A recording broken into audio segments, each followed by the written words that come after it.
Hello hi student, welcome to BK exam study. तो चलिए अपनी जीके से क्लास स्टार्ट करते हैं। हम आपके लिए कल प्रैक्टिस सेट लेके आए थे। आज उसका दूसरा प्रैक्टिस सेट नंबर क्या है? दूसरा। तो चलिए शुरू करते हैं।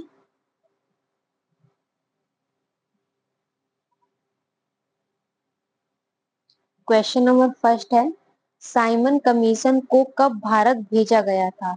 ऑप्शन ए वर्ष 1937, ऑप्शन बी वर्ष 1928, ऑप्शन सी वर्ष 1917, ऑप्शन डी वर्ष 1958।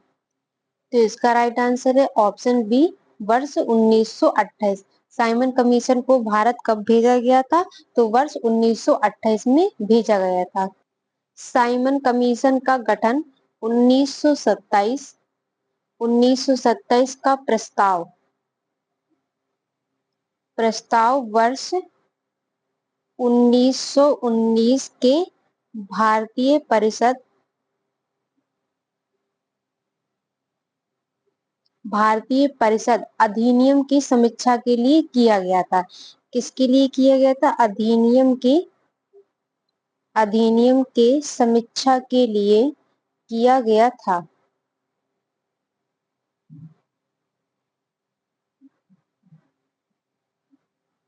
कब किया गया था? 1927 का साइमन कमीशन का गठन 1927 का प्रस्ताव वर्ष 1919 के भारतीय परिषद अधिनियम की समीक्षा के लिए किया गया था और इसको वर्ष 1928 में भारत भेजा गया था। कब भेजा गया था? वर्ष 1928 में भारत भेजा गया था। Next question. Question number 2, Babur ने लोदियों को डैश डैश डैश के प्रथम युद्ध में हराया? Option A Panipat, option B Gujarat, option C Kurukshetra, option D Delhi. तो इसका राइट आंसर है ऑप्शन ए पानीपत। बाबर ने लोदियों को पानीपत के प्रथम युद्ध में हराया था। किसमें हराया था? पानीपत के प्रथम युद्ध में हराया था। किसे हराया था? लोदियों को। पानीपत का प्रथम युद्ध कब हुआ? तो ये हुआ था 1526 ईस्वी में। कब हुआ था? 1526 ईस्वी में हुआ था। पानीपत का प्रथम युद्ध कहाँ लड़ा गया था? तो ये उत्तरी भारत में लड़ा गया था। कहाँ लड़ा गया था? उत्तरी भारत में लड़ा गया था।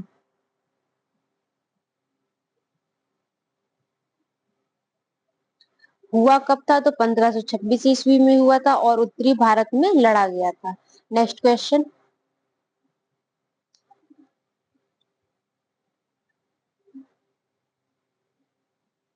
क्वेश्चन नंबर 3, नागार्जुन कौन थे? ऑप्शन एक एक यूनानी शासक, ऑप्शन बी एक वैदिक ऋषि, ऑप्शन सी एक जैन भिक्षु, ऑप्शन डी एक बौद्ध दार्शनिक। तो इसका राइट आंसर है ऑप्शन डी, एक बौद्ध दार्शनिक। नागार्जुन कौन थे? नागार्जुन एक बौद्ध दार्शनिक थे। नागार्जुन की प्रमुख रचना पूछे, अगर नागार्जुन की प्रमुख रचना पूछे तो कौन सी इनकी प्रमुख रचना है? प्रज्ञा पारमिता। कौन सी है? प्रज्ञा पारमिता सूत्र। प्रज्ञा पारमिता सूत्र इनकी प्रमुख रचना है। अगर नागार्जुन का समय पूछा जाता है, नागार्जुन का समय 150 से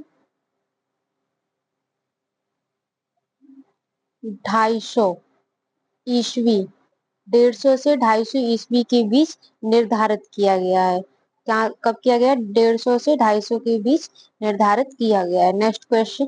क्वेश्चन नंबर 4, हर्षवर्धन की मृत्यु के बाद डैश डैश डैश राजाओं ने कन्नौज पर शासन किया? Option A Mughal, option B Rashtrakuta, option C Pratihara, option D Chola. तो इसका राइट आंसर है ऑप्शन सी प्रतिहार। हर्षवर्धन की मृत्यु के बाद प्रतिहार राजाओं ने कन्नौज पर शासन किया था। प्रतिहार वंश को गुज्जर प्रतिहार वंश भी कहा जाता था। कौन सा वंश कहा जाता था? गुज्जर प्रतिहार वंश भी कहा जाता था।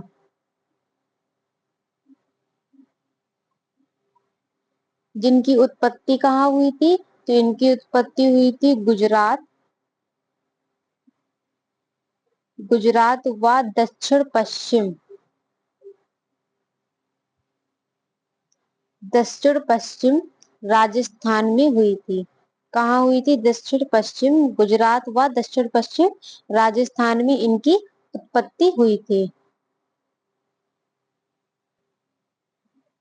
प्रतिहार वंश का वास्तविक संस्थापक अगर पूछता है, वास्तविक संस्थापक कौन था?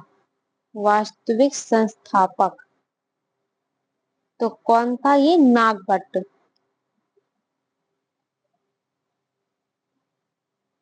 प्रतिहार वंश का वास्तविक संस्थापक कौन था? Nagabhata. Next question, question number 5। स्वतंत्र भारत के प्रथम भारतीय एवं अंतिम गवर्नर जनरल कौन थे? Option A Chakravarti Rajagopalachari, option B Lord Mountbatten, option C Narasimhachari, option D Ramaswamy C R. तो इसका राइट आंसर है ऑप्शन ए चक्रवर्ती राजगोपालचारी। स्वतंत्र भारत के प्रथम भारतीय एवं अंतिम गवर्नर जनरल कौन थे? तो ये थे चक्रवर्ती Rajagopalachari.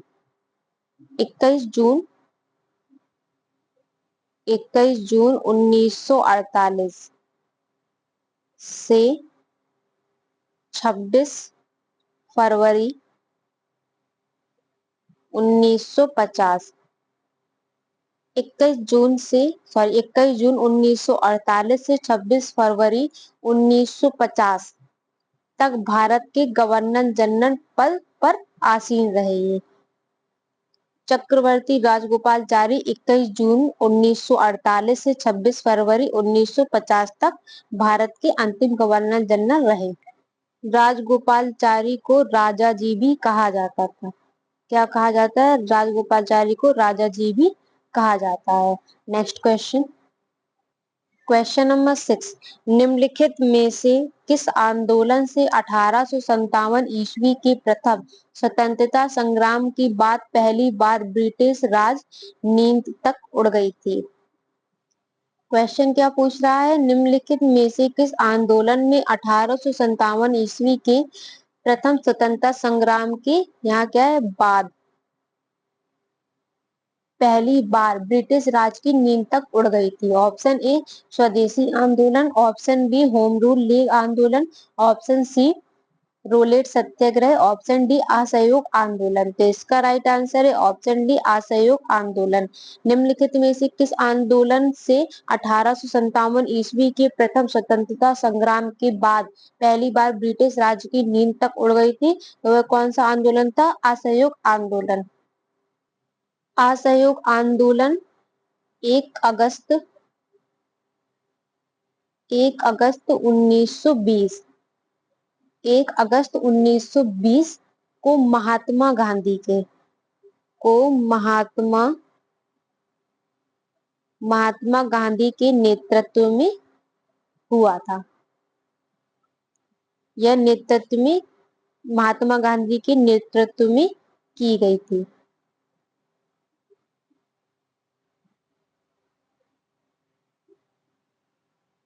Next question, question number 7। निम्नलिखित में से कौन सी सिफारिश हंटर कमीशन द्वारा की गई थी? ऑप्शन ए कॉलेज और यूनिवर्सिटी स्तर पर नागरिक शिक्षा का परिचय, ऑप्शन बी संगठित सीनेट प्रणाली के लिए एक विनिमय, ऑप्शन सी उच्च शिक्षण से राज्य सहायता के क्रमिक निकासी, ऑप्शन डी स्त्री शिक्षा। तो इसका राइट आंसर है ऑप्शन डी स्त्री शिक्षा। निम्नलिखित में से कौन सी सिफारिश हंटर कमीशन द्वारा की गई थी? तो कौन सी सिफारिश की गई थी? स्त्री शिक्षा। Next question, question number 8। निम्नलिखित में से कौन प्रसिद्ध वाक्य एक अनियंत्रित कलम नष्ट करने की सेवा करती है के लिए जाना जाता है? Option A Leo Tolstoy, option B John Ruskin, option C Mahatma Gandhi, option D Swami Vivekananda. तो इसका राइट आंसर है ऑप्शन सी महात्मा गांधी। निम्नलिखित में से कौन सी प्रसिद्ध वाक्य एक अनियंत्रित कलम नष्ट करने की सेवा करती है के लिए जाना जाता है? तो कौन जाना जाता है? महात्मा गांधी जाने जाते हैं। Next question, question number 9। वर्ष 1930 तक कांग्रेस ने हिंदुस्तानी को राष्ट्रभाषा के रूप में स्वीकार कर लिया था। हिंदुस्तानी डैश डैश डैश का मिश्रण है? ऑप्शन ए संस्कृत और हिंदी, ऑप्शन बी हिंदी और उर्दू, ऑप्शन सी संस्कृत और उर्दू, ऑप्शन डी संस्कृत हिंदी और उर्दू। तो इसका राइट आंसर है ऑप्शन बी हिंदी और उर्दू। वर्ष 1930 तक वर्ष 1930 तक कांग्रेस ने हिंदुस्तानी को राष्ट्रभाषा के रूप में स्वीकार कर लिया था। हिंदुस्तानी हिंदी और उर्दू का मिश्रण है। भारतीय राष्ट्रीय कांग्रेस की अगर स्थापना पूछे, स्थापना तो कब हुई थी इसकी स्थापना? 28 दिसंबर 1885। 28 दिसंबर 1885। 28 दिसंबर 1885 में बॉम्बे के मुंबई मुंबई के गोकुलदास गोकुलदास तेजपाल गोकुलदास तेजपाल संस्कृत विश्व महाविद्यालय में हुई थी। कहाँ हुई थी? महाविद्यालय में हुई थी। भारतीय राष्ट्रीय कांग्रेस की स्थापना 28 दिसंबर 1885 मुंबई के गोकुलदास तेजपाल संस्कृत महाविद्यालय में हुई थी। Next question, question number 10। Home rule league आंदोलन किसके द्वारा शुरू किया गया था? Option A Vivekananda, option B sister Nivedita, option C M K Gandhi, option D Annie Besant. तो इसका राइट आंसर है option D Annie Besant. Home rule league आंदोलन किसके द्वारा शुरू किया गया था? तो किसके द्वारा शुरू किया गया था? एनी बेसेंट के द्वारा शुरू किया गया था। और कब आरंभ किया गया था? 1916 में। कब आरंभ किया गया था? 1916 में आरंभ किया गया था। Next question, question number 11। निम्नलिखित में से किस नदी का उद्गम अरावली की पहाड़ियों में नहीं है? ऑप्शन ए साहिबी नदी, ऑप्शन बी यहाँ पे क्या है? बेड़च नदी। बेडच नदी, ऑप्शन सी दोहन नदी, ऑप्शन डी चेनाब नदी। तो इसका राइट आंसर है ऑप्शन डी चेनाब नदी। निम्नलिखित में से किस नदी का उद्गम अरावली की पहाड़ियों में नहीं है? तो किसका नहीं है? चेनाब नदी का नहीं है। अरावली पहाड़ियों को भारत की प्राचीनतम पहाड़ी माना जाता है। भारत की प्राचीनतम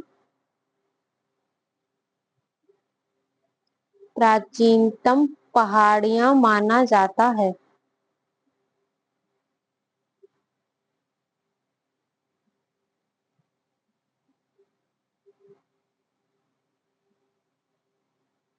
अरावली पहाड़ियां राजस्थान राज्य में स्थित है।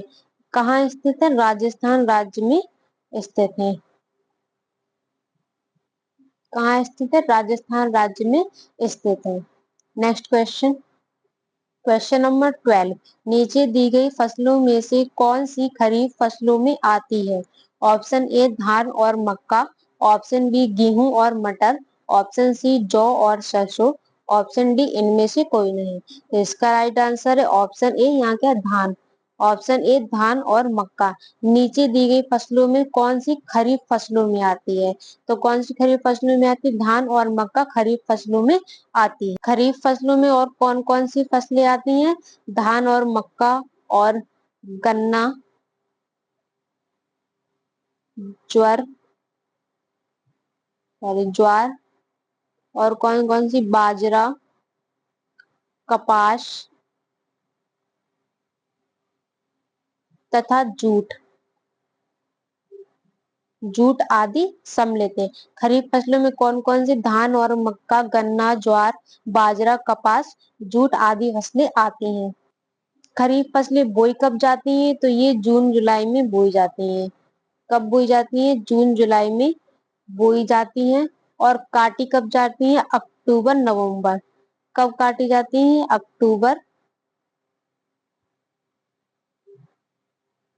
अक्टूबर नवंबर में काटी जाती हैं। बोई कब जाती हैं? तो जून जुलाई में बोई जाती हैं। और काटी कब जाती हैं? अक्टूबर नवंबर में काटी जाती हैं। नेक्स्ट क्वेश्चन, क्वेश्चन नंबर 30, ग्रामीण लोगों का प्राथमिक व्यवसाय क्या है? ऑप्शन ए टोकरी बनाना, ऑप्शन बी तेल निकालना, ऑप्शन सी सूत काटना, ऑप्शन डी कृषि। तो इसका राइट आंसर है ऑप्शन डी कृषि। ग्रामीण लोगों का प्राथमिक व्यवसाय क्या है? तो ग्रामीण लोगों का प्राथमिक व्यवसाय कृषि है। कृषि के अंतर्गत, कृषि के अंतर्गत क्या क्या आता, कृषि के अंतर्गत क्या क्या आता है? तो इसके अंतर्गत खेती, खेती, मत्स्य पालन, खेती, मत्स्य पालन, पशुपालन, बागवानी,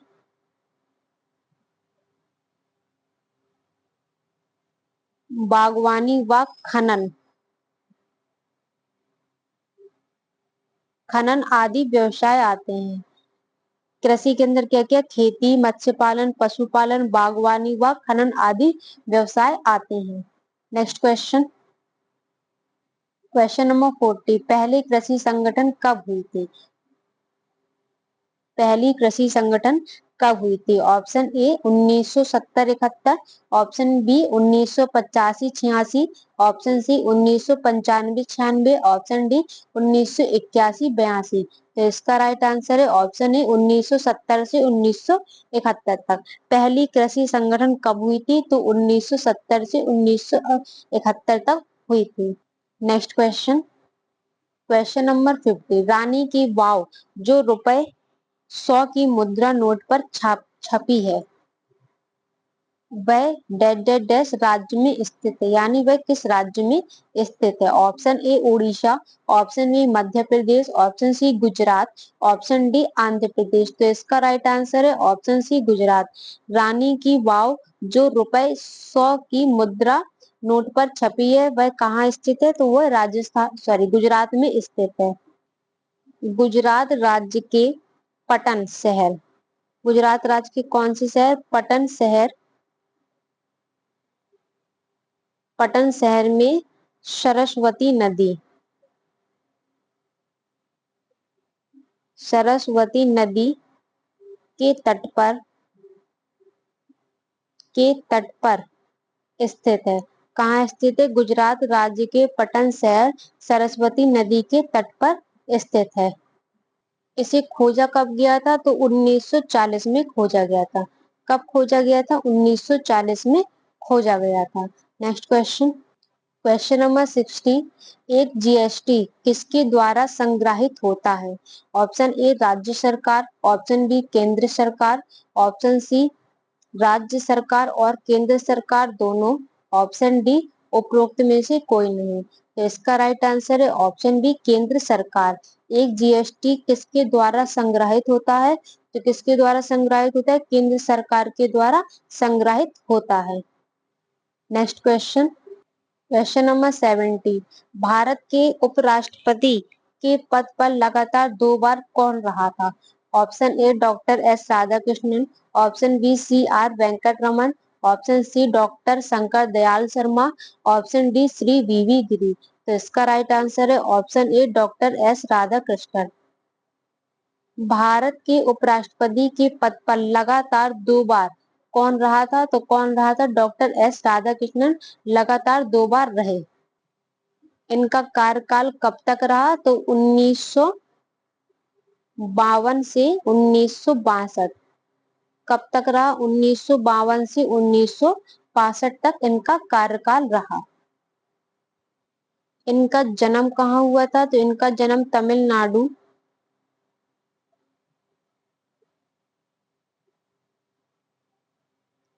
तमिलनाडु के तिरुतनी, तमिलनाडु के तिरुतनी गांव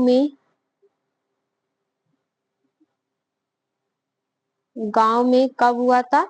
5 सितंबर, 5 सितंबर 5 सितंबर 1888 में हुआ था। कब हुआ था? 1888 में हुआ था। 5 सितंबर 1888 में हुआ था। तमिलनाडु के तिरुतनी गांव में हुआ था। डॉक्टर एस राधाकृष्णन को भारत के सर्वोच्च इन्हें देश के सर्वोच्च सम्मान भारत रत्न से सम्मानित किया गया था। किस सम्मान के कहते हैं? भारत रत्न से सम्मानित किया गया था। Next question, question number 80। Bharat के संविधान में कितने मूलभूत कर्तव्य निहित हैं? Option A 11, option B 12, option C 9, option D 13।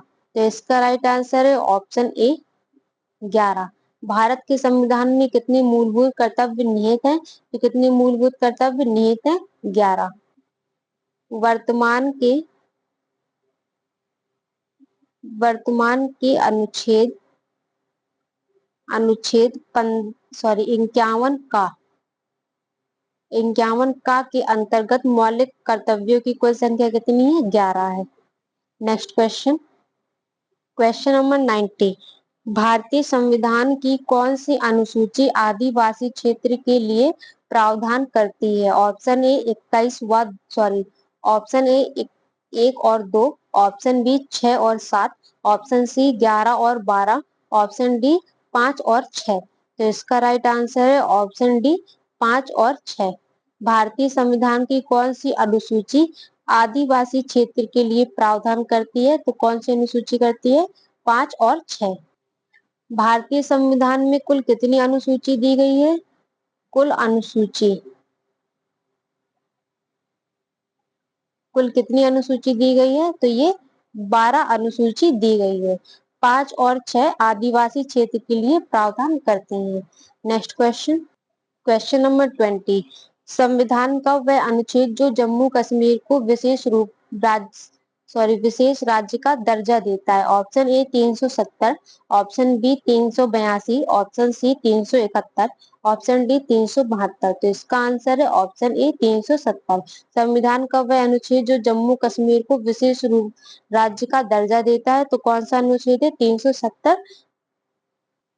कौन सा अनुच्छेद है? 370। तो आज की क्लास यही खत्म होती है। मिलता है नेक्स्ट क्लास पे, तब तक के लिए बाय, ऑल द बेस्ट।